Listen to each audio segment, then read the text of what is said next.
In Hannibal news, a multi-million-dollar shortfall. Hannibal Public Schools are addressing concerns with the district's finances after discovering their budget is over $3 million short.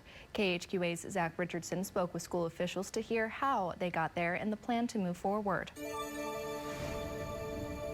It's normal that when you build a budget in July, there's a lot of information you don't know. So you're making a lot of guesstimates using historical data.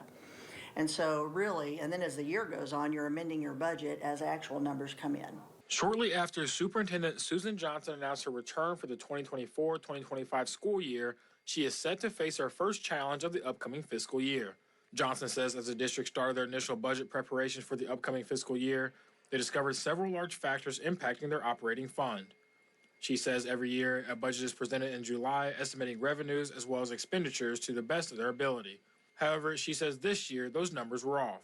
This year, it didn't turn out the way it was predicted to be, and there's reasons for that. Johnson says there's been a less than expected revenue due to a decrease in student enrollment, increased student absences, loss of elementary and secondary school relief funds, assessed valuation not increasing to the predicted level, and the closures of some local businesses. On the other hand, the district's expenditures have been higher than expected, with additional staffing and equipment to address learning loss post-pandemic, increased cost of supplies, capital projects exceeding budget, and an increase in salary and benefits.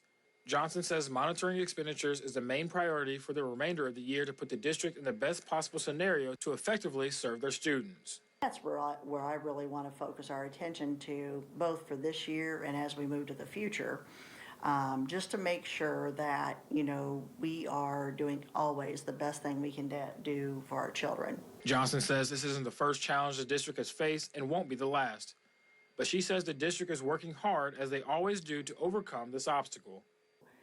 As long as we're working together and as long as we're all doing our part and having a little grace as we do it, we really will persevere. We've done it over and over and over.